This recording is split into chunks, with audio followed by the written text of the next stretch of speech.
छात्रों, आज हम हिंदी की कक्षा में आपका सबसे महत्वपूर्ण विषय करेंगे, वह है व्याकरण। और व्याकरण के अंदर भी हम क्या करेंगे? संज्ञा। क्या करेंगे? संज्ञा। अब संज्ञा आपकी देखो, सेकंड क्लास से आप संज्ञा पढ़ते आ रहे हो। तो संज्ञा क्या होती है? किसी भी नाम को, किसी का भी नाम है वह संज्ञा है। चाहे वह मेरा नाम है, तुम्हारा नाम है, ये चौक है, ये चौक भी क्या है? संज्ञा है। तो किसी भी व्यक्ति, वस्तु, स्थान या भाव के नाम को हम क्या कहते हैं? संज्ञा कहते हैं। तो क्या किसी व्यक्ति, वस्तु,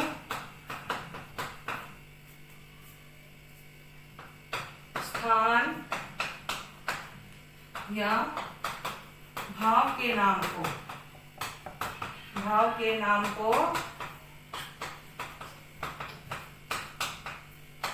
संज्ञा कहते हैं। अब हम क्या करेंगे? कहते हैं। जैसे अब हम सबसे पहले किसी व्यक्ति आ गया, तो व्यक्तियों में हम किसका भी नाम ले सकते हैं। मैं अपना नाम भी दे सकती हूँ, तुम्हारा नाम भी। अब मैं अपना ही नाम दे रही हूँ, रेखा। फिर है वस्तु। वस्तु क्या होती है? वस्तु होती है निर्जीव चीज, जिसके अंदर प्राण नहीं होते।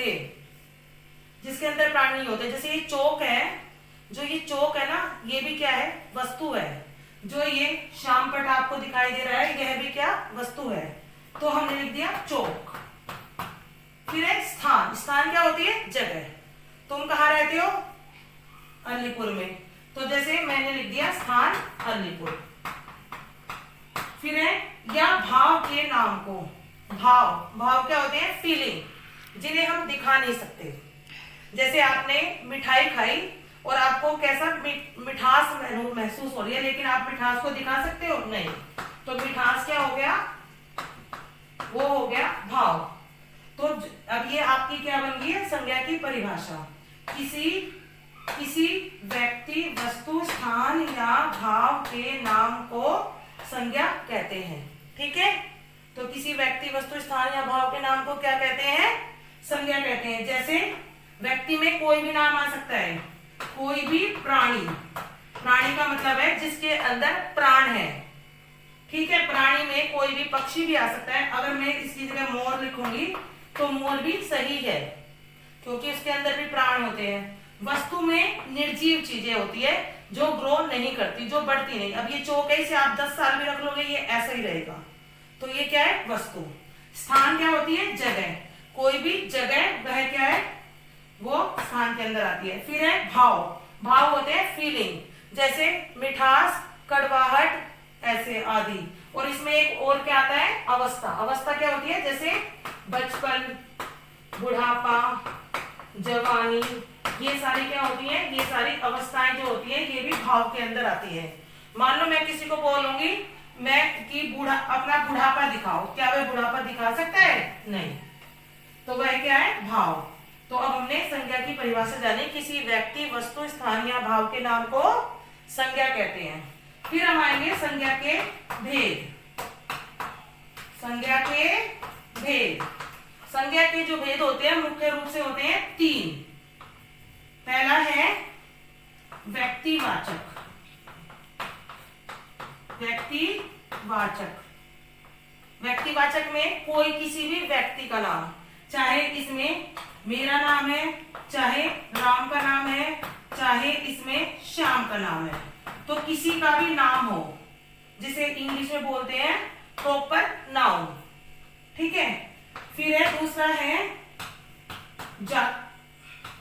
जातिवाचक। जातिवाचक क्या होते हैं? जाति का मतलब होता है जो किसी एक जाति के लिए प्रयोग किए जाते हैं। जैसे मैंने बोला लड़का। अब लड़का तो कोई भी हो सकता है, ठीक है ना? तो हम लड़का ही बोलेंगे। लेकिन अगर इस लड़के का नाम आ रहा है तो वो क्या बन जाएगा? व्यक्तिवाचक। मैंने बोला पर्वत। अब ये पर्वत क्या है? जातिवाचक है, क्योंकि कोई भी पर्वत को हम बोल सकते हैं पर्वत है। लेकिन अगर इस पर्वत का नाम आ गया तो वो बन गया व्यक्तिवाचक। ठीक है? फिर आपका तीसरा भेद है भाववाचक। भाववाचक में क्या होता है? मैंने अभी बताया, आपकी जो आप अनुभव करते हो वो होता है इसमें भाव, फीलिंग। जैसे मिठास, मिठास, खटास और बुढ़ापा, जवानी आदि। तो ये सारी कोई क्या होता है, ये संज्ञा के भेद होते हैं। तो संज्ञा के भेद, व्यक्तिवाचक किसी भी व्यक्ति का नाम, जातिवाचक किसी भी एक जाति के लिए जिस शब्द का प्रयोग करते हैं। नदी भी हम इसमें लिख सकते हैं, नदी। अब नदी कोई भी हो सकती है, लेकिन जब इस नदी का नाम आ गया तो वह क्या बन गई, मैंने लिख दिया गंगा, तो वह बन गई व्यक्तिवाचक। फिर है भाववाचक में जो फीलिंग होती है उसे हम लेते हैं। तो अब आपको समझ में आ गया। अब मैं आपसे ये मैंने दिया है, देखो अब राम कौन सी संज्ञा होगी, जो कि एक व्यक्ति का नाम है तो क्या है, व्यक्तिवाचक। अलीपुर, अलीपुर कौन सी होगी, अलीपुर भी एक उसका नाम है तो वह भी क्या है, व्यक्तिवाचक। नदी, नदी कोई भी नदी हो सकती है तो ये क्या है, जातिवाचक। फिर है बचपन, बचपन एक अवस्था होती है तो यह है कौन सी, भाववाचक। पशु कोई भी हो सकता है तो ये भी कौन सी है, जातिवाचक।